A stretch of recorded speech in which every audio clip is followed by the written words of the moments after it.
Como una breve introducción, el pie plano es uno de los motivos de consulta más frecuentes, sobre todo en la población pediátrica y en pacientes adolescentes. El espectro de presentación del pie plano puede ser muy amplio, desde pie planos flexibles fisiológicos, en los cuales los pacientes son completamente asintomáticos, hasta pie planos sintomáticos, dolorosos y rígidos. Siempre que tengamos un paciente con un pie plano sintomático y sobre todo un pie plano rígido, tenemos que hacer los estudios correspondientes antes de iniciar un manejo o realizar alguna intervención con plantillas o intervenciones de este tipo. Para recordar algo de la ortopedia infantil y del desarrollo, todos los pacientes, todos los seres humanos nacemos con los pies planos y en la primera década de la vida el arco plantar se va desarrollando. Más o menos entre los 3 y los 6 años, el 44% de los pacientes presentan pie plano, siendo el 54% a los 3 años y el 24% a los 6 años aproximadamente. Además de esto, en este rango de edad también se ha encontrado que hay un promedio de un valgo del retropie de 5.5 grados. Otra cosa importante a tener en cuenta en cuanto al desarrollo es que las mujeres tienden a madurar el arco plantar más temprano que los hombres, en promedio un año antes. Esto pues para tener en cuenta en los rangos de normalidad. Y los pacientes que presentan sobrepeso o obesidad maduran el arco plantar más tarde. Pues por efectos de gravedad el pie se colapsa y el arco plantar madura más tardíamente. Importante tener en cuenta las deformidades que existen en los diferentes huesos del tarso y las articulaciones en los pacientes que presentan bien plano. El talo se va a encontrar con una flexión plantar excesiva. La articulación subtalar va a estar en una posición de eversión. El calcáneo va a presentarse con valgo, rotación externa y dorsiflexión en relación con la cabeza del talo. El hueso navicular va a estar abducido y en dorsiflexión en relación con la cabeza del talo, y esta abducción y dorsiflexión del navicular hace que todo el medio pie se supine y en comparación con se supine y se abduzca en relación con el retropié. Esta deformidad hace que ocurra un acortamiento relativo en la columna lateral del medio pie, que es secundaria a la mala alineación de la articulación talanavicular. Estas son como las anormalidades óseas que tenemos que tener en cuenta en los pacientes con pie plano. En cuanto a la clasificación a grandes rasgos, el pie plano en niños y adolescentes se clasifica en pie plano flexible con rigidez del tendón de Aquiles, y en un pie plano rígido, que es el tema que nos interesa. Dentro del pie plano rígido vamos a enfocarnos en las coaliciones tarsales, que es la causa más frecuente de pie plano rígido, el talo vertical congénito, y existen algunas causas congénitas, dentro de las cuales la más frecuente es la parálisis cerebral, el mielomeningocele y el polio, que ya pues, prácticamente no existe. Cuando nos enfrentamos a un paciente con pie plano, tenemos que pues, abordarlo de una forma adecuada en todos los ámbitos, desde la anamnesis hasta el examen físico, intentar diferenciar si es un paciente con un pie plano fisiológico o no fisiológico, y esto empieza desde el motivo de consulta de los padres. Como les mencionaba, es uno de los motivos de consulta más frecuentes en pacientes pediátricos, donde los papás consultan simplemente porque el niño tiene el pie plano o porque el calzado se gasta más en la parte medial de la suela, sin ningún tipo de síntomas. Hay que indagar si el paciente tiene dolor, si se cansa caminando o si presenta alguna otra anormalidad. Los antecedentes del desarrollo y los antecedentes médicos son importantes, por los que yo les mencionaba. Una causa de pie plano rígido es la parálisis cerebral y el mielomeningocele. La artritis séptica, la artritis juvenil también son causas de pie plano rígido. Entonces, dentro de todo esto lo tenemos que tener en cuenta a la hora de realizar el interrogatorio de la anamnesis. Antecedentes familiares, no tanto como pie plano rígido, sino como pie plano flexible. Pues tener en cuenta los antecedentes familiares de hiperlaxitud, pensando en enfermedades como Ehlers-Danlos, síndrome de Marfan. Todo esto lo tenemos que tener en cuenta. El dolor, las características del dolor nos hablan mucho del tipo de pie plano que puede tener el paciente. El dolor ubicado sobre todo en la parte medial plantar habla más de un pie plano laxo, y el pie plano rígido pues puede presentar el dolor en esta zona. Sin embargo, también presenta dolor en otras zonas, dependiendo de la causa. Si es un talo vertical, si es una coalición tarsal, dependiendo de la coalición tarsal, va a presentar dolor en diferentes zonas del retropié. La duración y el momento en el cual se presenta el dolor, pues esto sí es para los dos, para el pie plano laxo y para el pie plano rígido, es igual, se presenta sobre todo con la marcha y la actividad física prolongada y cede en el reposo. Los pacientes que tengan dolor durante el reposo son dolores atípicos que hay que investigarle pues, otro tipo de patologías. También tenemos que indagar acerca de traumas repetitivos. En caso que el paciente tenga esguinces a repetición, eso nos habla de que el paciente pueda tener unas coaliciones tarsales. Es muy común que los pacientes con coaliciones tarsales hagan esguinces a repetición. Dentro de la evaluación al examen físico es importante no solo evaluar los pies, sino pues evaluar a todo el paciente porque el genu valgo y la torsión tibial externa nos acentúan más el pie plano de los pacientes. Pues el paciente puede tener un pie plano, pero con el genu valgo y la torsión tibial externa, que son otros trastornos diferentes, el pie plano se acentúa mucho más. Entonces es importante evaluar en los pacientes siempre las rodillas, la alineación, el ángulo muslo-pie, el tobillo, el ángulo muslo-pie, para ver si existe alguna alteración torsional. Es importante también evaluar los pacientes, sobre todo pediátricos, sentados y en bipedestación. Los niños recién nacidos o los niños chiquitos, los bebés chiquitos, no tienen arco plantar ni sentados ni en bipedestación. Los niños más grandes, sentados pueden tener un pie con un arco plantar adecuado y en bipedestación este colapsa y se forma el pie plano. Es importante evaluar contracturas del tendón de Aquiles. Los pacientes que tengan patología de pie plano crónica presentan contracturas del tendón de Aquiles. Esto lo podemos evaluar fácilmente con el test de Silversked para saber si existe o no una contractura del complejo gastrosóleo. Importante evaluar la flexibilidad con el signo de la elevación del talón y evaluar la marcha del paciente. Si el paciente tiene alguna ataxia o si el paciente tiene una progresión externa que nos hable de una síndrome torsional que nos esté magnificando el pie plano. En la imagen de la izquierda, pues es lo que les mencionaba del pie plano flexible. Normal cuando los pacientes están en bipedestación en la fase de apoyo es que el retropié se vaya en valgo, pero cuando se realiza el signo de elevación del talón, este corrige a neutro o a varo, como en la imagen de la derecha. Esto nos habla de una flexibilidad del pie plano. La localización del dolor, lo que ya les mencionaba, el pie plano flexible se ubica sobre la cara plantar medial del pie, pero rara vez encontramos reproducción al examen físico de esa sensibilidad, a la palpación. En las coaliciones tarsales, dependiendo del tipo de coalición, si es una coalición calcáneo-navicular, va a presentarse dolor anterolateral del pie, distal y anterior al peroné distal, y en la talocalcánea puede presentarse con dolor en la prominencia justo distal al maleolo medial, y mencionan un signo que es el signo del doble maleolo medial, que es por la prominencia que tienen estos pacientes ahí, y al palparles van a presentar dolor. Ya como tal, hablando de coaliciones tarsales, pues lo que les mencionaba es la causa más frecuente de pie plano rígido. ¿Cómo se definen las coaliciones tarsales? Se definen como una conexión fibrosa, cartilaginosa u ósea entre dos o más huesos del tarso, que se produce como resultado a un fallo en la diferenciación y segmentación del mesénquima primitivo. Entonces, en cuanto a la incidencia de la coalición tarsial, en 1890 se describió lo que ya les acabo de mencionar, la causa pues, etiológica, pues, como un fracaso en la diferenciación del mesénquima primitivo, que por consiguiente genera una falta de la formación de las articulaciones de los huesos del tarso. La incidencia global reportada mencionan que es entre menor al 1 o al 2%.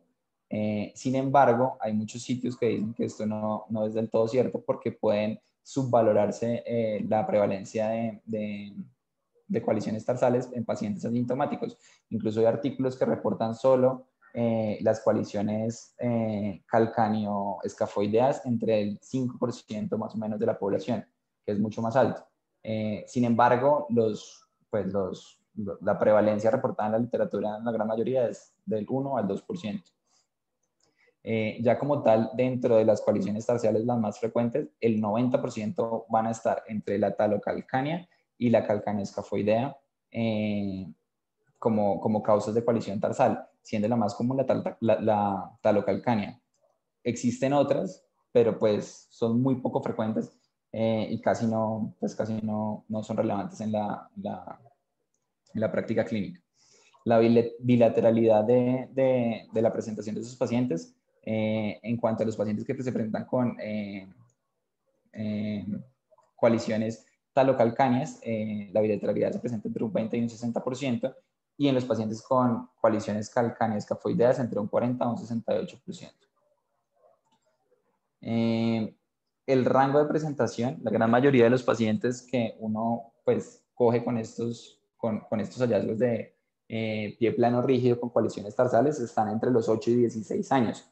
Sin embargo, los pacientes más sintomáticos son, pues lo que mencioné es que son en pacientes adultos y ocurre posterior a un evento traumático.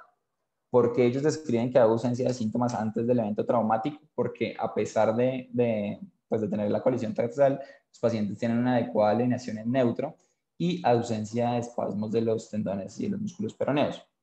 Esto hace que con el evento traumático se desencadene, se inestabilice y se generen los síntomas. Mencionan que de los pacientes adultos que presentan coaliciones tarsales, solamente el 22% presentan un valgo del retropié. Por esto, pues se considera que están pues, con una adecuada alineación y no son sintomáticos. La etiología, está claro que el pie plano rígido, las coaliciones tarsales, tienen un componente hereditario. Gray y Herndon lo describieron por primera vez como un patrón de herencia autosómico dominante. Ellos no lograron ver el grado de penetrancia, sin embargo, posteriormente, años después, Leonard confirmó que es un patrón dominante con una penetrancia casi completa, encontrándose incluso en gemelos homocigotos coaliciones tarsales en ambos casos.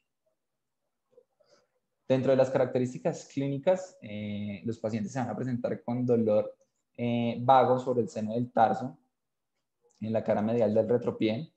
La edad clínica que les mencionaba, entre 8 a 16 años, y lo más pues, característico que ocurre en el laxo y en las coaliciones tarsales es que empeora con la actividad física. Los pacientes con coaliciones tarsales, como ya les había mencionado, tienen tendencia a realizar esguinces a repetición y depende de la coalición, van a presentar dolor a la palpación en estas zonas o en diferentes zonas del retropié. La movilidad subtalar está disminuida. Ellos tienen un valgo rígido, entonces, como les había mostrado en la imagen anterior, el valgo del retropié en los pies planos flexibles corrige con la elevación del talón.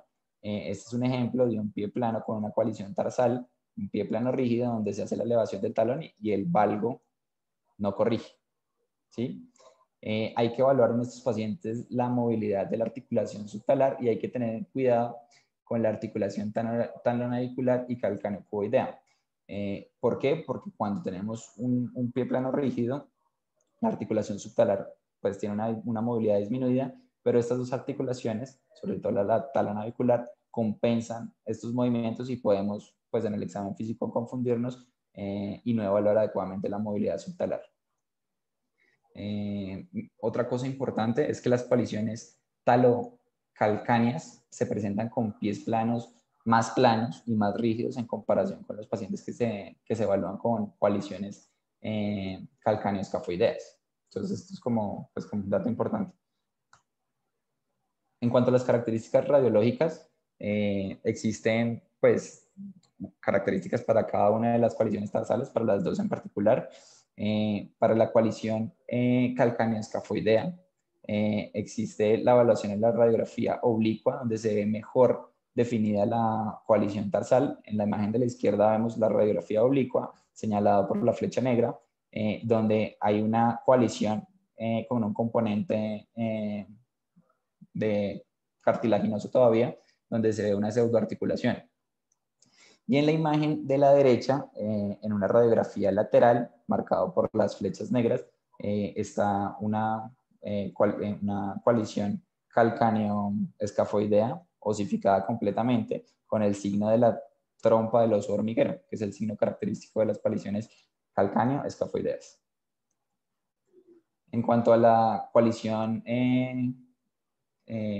talocalcánea, existe pues dos signos importantes. Uno es el signo del pico dorsal del talo, que muchos autores confundían, o muchos médicos confundían con signos de artrosis. Esto es importante tener claro, que no es un signo de artrosis, sino que es un signo por hipermovilidad de la articulación talonavicular, que genera pues una elevación perióstica en esta zona y una tracción por los ligamentos que genera esta deformidad en el dorso del talo. ¿Por qué es importante no confundir esto con cambios artrósicos? Porque para el tratamiento se contraindica en los pacientes que tienen artrosis avanzada la realización de las resecciones de las barras tarsales. Entonces es importante conocer este signo y no confundirlo. El otro signo importante es el signo de la C, que se marca pues la C por las flechas negras. Sin embargo, este es un signo que se puede presentar en un pie plano sin necesidad de que haya una coalición talo-calcánea. Además de esto, la ausencia de este signo tampoco nos descarta una coalición talo-calcánea. Entonces tiene una baja sensibilidad y una baja especificidad. Sin embargo, es el signo más significativo de la coalición en la radiología. En cuanto a las imágenes complementarias, la tomografía es una de las más importantes. En todos los pacientes que sospechemos una coalición talocalcánea, se debe solicitar de rutina tomografía, porque estas, como les mencionaba, pueden no visualizarse en la radiografía. Sin embargo, en la tomografía sí tienen una coalición. Recordar que la coalición talocalcánea es dominantemente medial, y pues siempre hay que evaluarla con una tomografía. Para las coaliciones calcaneonaviculares, también para el planeamiento operatorio hay que evaluarlos con una tomografía por la extensión plantar medial de la coalición. Esto es importante a la hora del planeamiento quirúrgico para saber cómo se va a hacer la resección de la coalición. Y no es un porcentaje despreciable de los pacientes con coaliciones calcáneo-escafoideas los que también se presentan concomitantemente con coaliciones talo-calcáneas. Entonces, por eso es importante pedir la tomografía en ambos casos, cuando se sospeche una coalición en estos pacientes. Otros estudios de importancia: la resonancia magnética, que no ha demostrado que tenga pues una superioridad respecto a la tomografía. Mencionan que en los casos que hay coaliciones fibrosas, pues se puede utilizar la resonancia. Sin embargo, pues el patrón de oro sigue siendo la tomografía y la gammagrafía ósea. Y esto lo explican porque hay pacientes en los que tenemos hallazgos de coaliciones tarsales. Sin embargo, tenemos clínicas atípicas, dolores atípicos, en los cuales uno cree que la sintomatología del paciente no se explica por el pie plano rígido, sino que puede estar explicado por otras cosas. Entonces, en estos casos se pueden solicitar las radiografías óseas, las gammagrafías óseas, perdón. Perfil reumatoideo, los que ya les comentaba, los pacientes con pie plano rígido, una de las causas más importantes es artritis juvenil y artritis séptica. Entonces, estudios complementarios, tractantes de fase aguda y perfil reumatológico. En cuanto a la patogénesis, pues tenemos individuos que son genéticamente programados para tener coaliciones tarsales, lo que ya les comentaba, es un patrón casi completo autosómico dominante. Estos pacientes lo que hacen es una sindesmosis entre los huesos del tarso. Esta sindesmosis hace una metaplasia a tejido fibroso, de tejido fibroso a tejido cartilaginoso, volviéndose una sincondrosis. Esta sincondrosis nuevamente hace una metaplasia hasta convertirse en una sinostosis. Y esta es como la patogenia de la coalición tarsal. Cosas importantes biomecánicamente, y es que cuando nosotros realizamos la marcha, en la fase de apoyo, el movimiento que se hace es un movimiento de versión. Como la articulación subtalar está bloqueada, pues este movimiento de versión no se realiza y existe una sobrecarga sobre las articulaciones talonaviculares y calcaneocubides, que van a empezar a presentar una hipermovilidad y suplir los movimientos de la articulación subtalar. Esto va a generar pues la sobrecarga sobre las articulaciones, todas las deformidades que ya mencionamos, y lo que les mencionaba antes, una de las cosas importantes es que el borde proximal dorsal del escafoide se va en dorsiflexión sobre la cabeza del talo. Esto hace que haya una tensión de los ligamentos y genera una pues, irritación sobre el periósteo del cuello del talo, generando el pico del astrágalo, claro que ya les había mencionado previamente. Esto no es un signo de artrosis, sino que es un signo simplemente de pues, fisiopatológico que se presenta.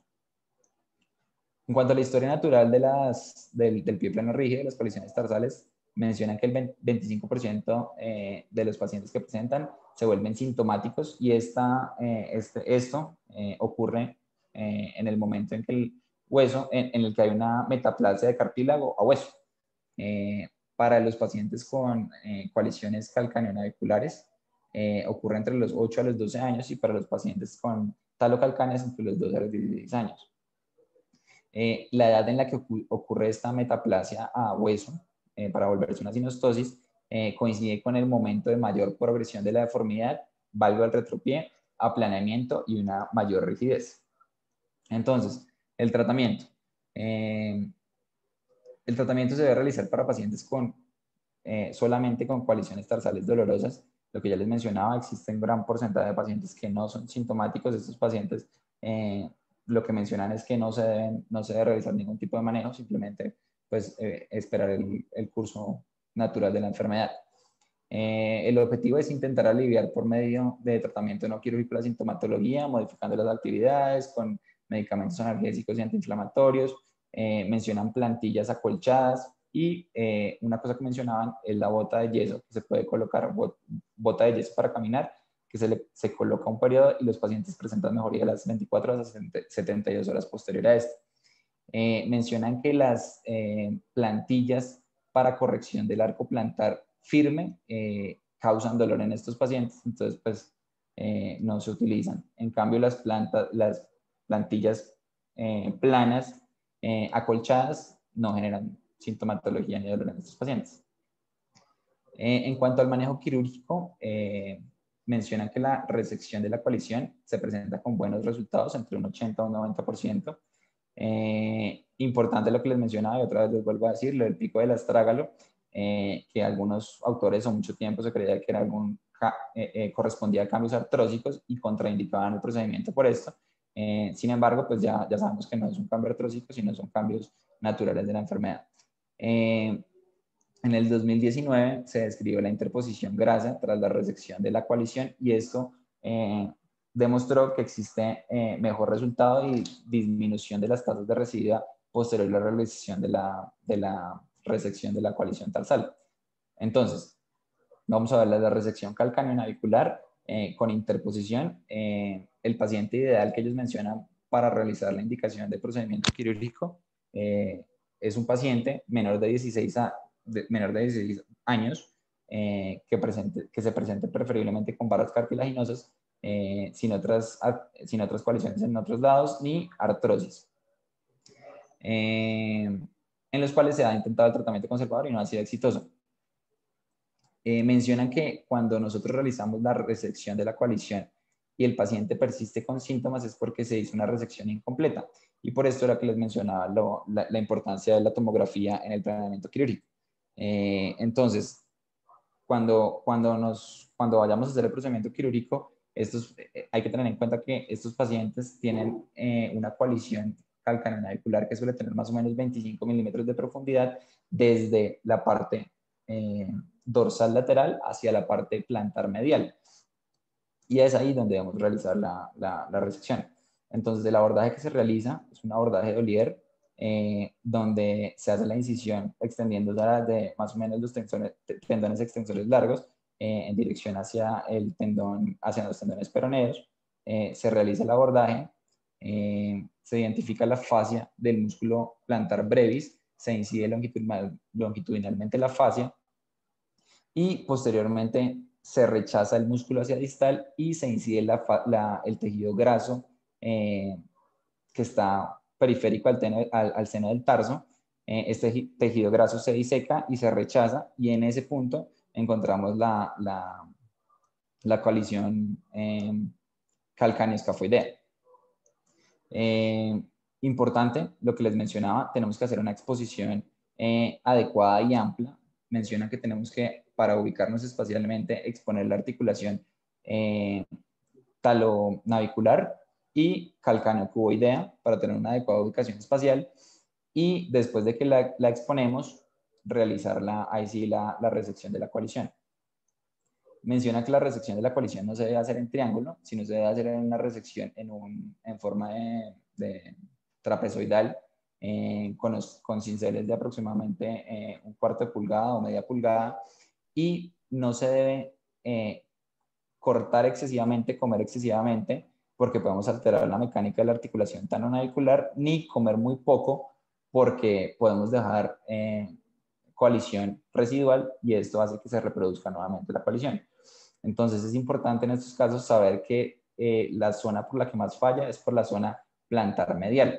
Entonces tenemos que realizar una adecuada resección de la coalición. Posterior a que hemos resecado la coalición, pues lo que ellos recomiendan es poner un injerto de grasa. Mencionan que la zona de toma de injerto que ellos utilizan es en la zona glútea.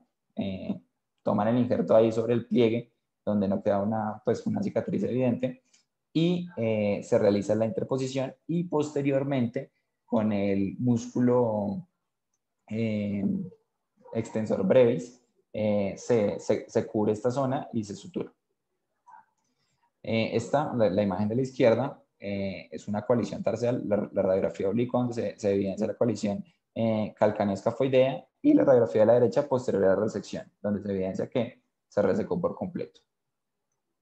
En cuanto a la resección de la coalición talocalcánea, inicialmente mencionaban que tenía un papel menos claro y se le tenía más miedo a realizar este tipo de resecciones. Una cosa importante que tenemos que tener en cuenta que mencionan es que la coalición se encuentra, como ya les mencionaba, medialmente. Entonces, como hay una deformidad en valgo, la coalición está sobre el lado tenso de la deformidad, y cuando resecamos esta coalición puede haber un aplanamiento adicional pues, del pie. Mencionan que una contraindicación para la resección es si compromete más del 50% de la superficie articular, de la superficie subtalar. Sin embargo, este fue un dato que ellos pues tomaron arbitrariamente y que no está validado, pero pues es como el dato que mencionan en la literatura. Además de esto, está contraindicada o tienen malos resultados, no es que esté contraindicada, se ve que ha tenido malos resultados en pacientes que presenten un valgo de retropie mayor a 21 grados. Otros estudios hablan de que 50% es mucho y que han notado que existen desenlaces no tan buenos con pacientes en los que el compromiso el tamaño de la barra es más de 1/3 de la superficie articular subtalar. Otra contraindicación para los procedimientos es los pacientes que tengan artrosis talonavicular o calcáneo-cuboidea avanzada. Pues. En cuanto al procedimiento para la realización de esta resección, se realiza pues, un abordaje medial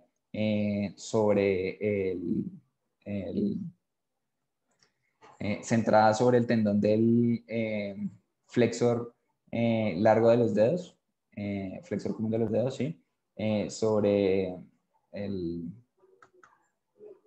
¿cómo se llama? Bueno, se me olvidó. Se realiza la incisión sobre el retináculum talis, se debe palpar el retináculum talis. La incisión se realiza en esta zona, distalmente se prolonga hasta el escafoides y proximalmente se prolonga hasta el borde posterior de la faceta posterior de la articulación subtalar. Se realiza el abordaje y se identifica el retináculo flexor.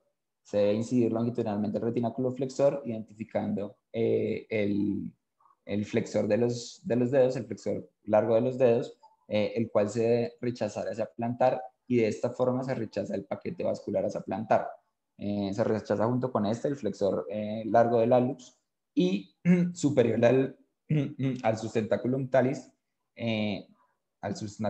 vamos a encontrar el tendón del tibial posterior. Ahí todavía no hemos terminado de exponer la barra tarsal, porque tenemos periósteo y la vaina del flexor largo de los dedos. tenemos que incidir longitudinalmente y disecar el periósteo exponiendo el sustentaculum talis y exponiendo la barra tarsal. La resección de la barra tarsal tiene que ser cuidadosa porque tenemos que conservar lo más que se pueda el sustentaculum tali y, y no se puede hacer subóptima porque persiste con la rigidez el paciente. Menciona que para esto es importante el TAC preoperatorio para ver más o menos en cuánto tiene que resecar y es importante en este punto evaluar la articulación subtalar, ¿sí? Posteriormente, menciona que mediante una fresa o mediante cinceles, poco a poco se va realizando la resección de la barra tarsal y una vez realizada, se evalúa la movilidad de la articulación subtalar para ver cómo se libera, para evaluar la liberación que se realiza.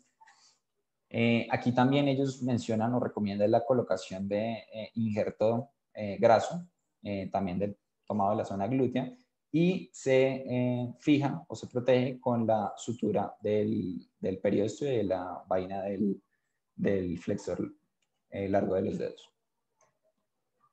Este procedimiento mencionan que tiene una tasa de éxito de hasta el 89%, pues colocando la interposición grasa y se le tenía lo que ya les mencionaba, los resultados en la literatura, pues antes le tenían como mucho, no le creían mucho al procedimiento, sin embargo, con el uso del TAC como planeamiento prequirúrgico, se han mejorado los resultados posoperatorios.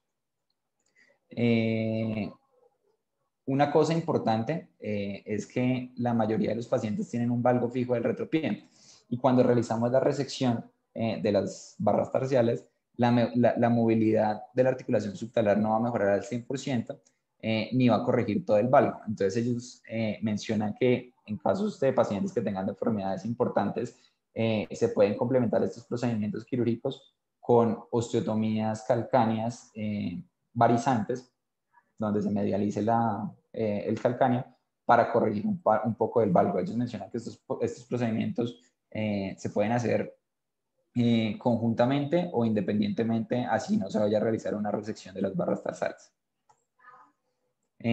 Pues eso en cuanto a la exposición, les quería pues mostrar el caso de un paciente que tuvimos hace poco con una barra tarsal, con una barra talocalcánea.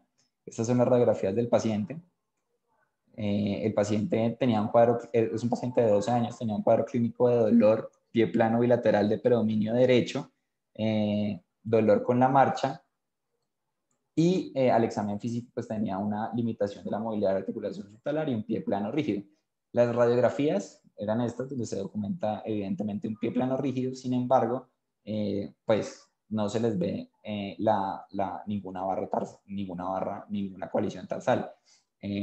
Pues nosotros no la vemos y el radiólogo tampoco la vio. Por eso es la importancia que les mencionaba de ante la sospecha clínica, siempre pedir una tomografía donde se evidencia la coalición tarsal, talocalcánea, medial. Con estos pues, hallazgos pues, se decidió llevar el paciente al procedimiento quirúrgico para realizar una resección. Se le hace el abordaje sobre el sustentaculum tali, marcando los reparos anatómicos, se realiza la incisión, se rechazan los nervios plantar, flexor largo de los dedos, se documenta aquí la coalición, sin embargo aquí está todavía cubierta por periósteo y por la vaina del flexor largo, se incide, se eleva el periósteo, ya documentando como tal la coalición tarsal, se realiza mediante el cincel la osteotomía para la liberación y se completa la liberación liberando por completo la articulación subtalar, liberando por completo la barra. En este caso no se utilizó interposición grasa, se utilizó fue cera ósea, se rellenó el espacio de la articulación con cera ósea. Y aquí vemos el paso del clavo de Kirchner clínicamente y por fluoroscopia cómo se logró restaurar la articulación y la movilidad intraoperatoria pues se veía adecuada. Y eso era lo que les quería comentar.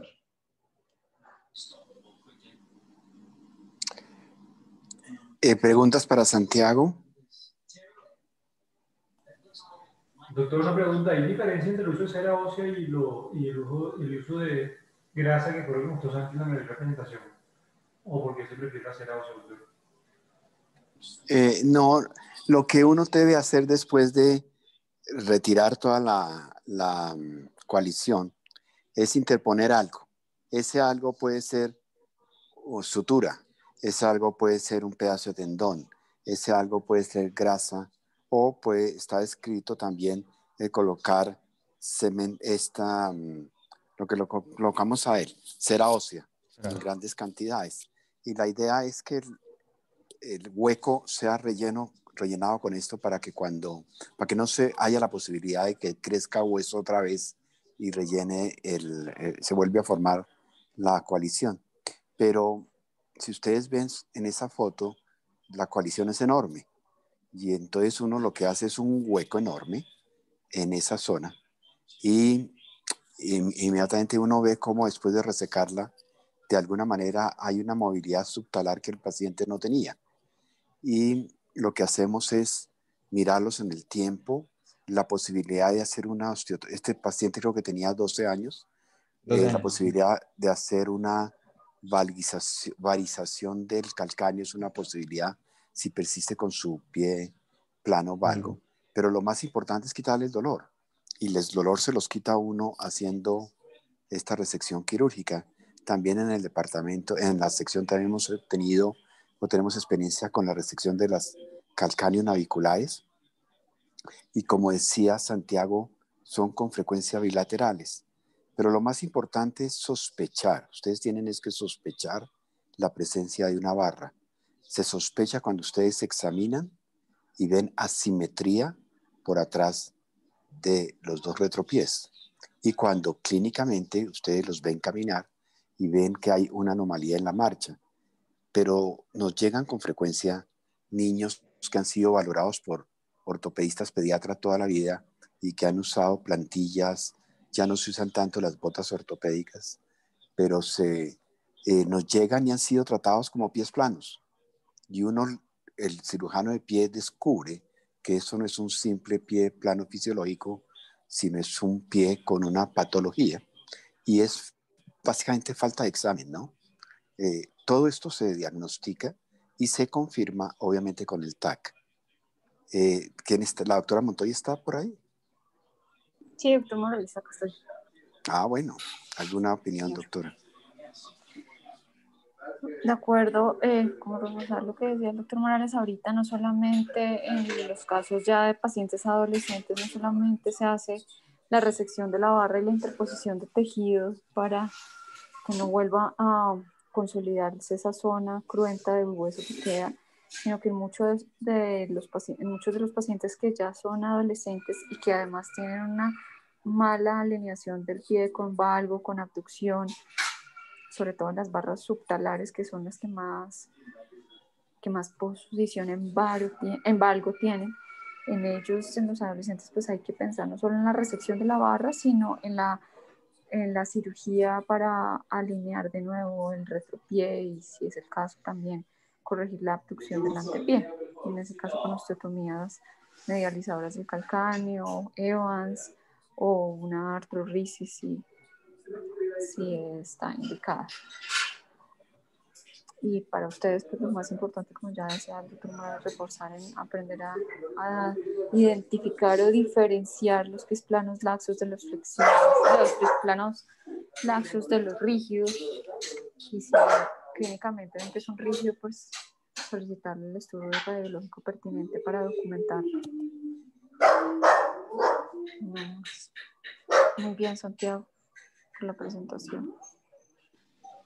¿Alguna pregunta del auditorio? No, doctor, no me pregunta de quién hace nada.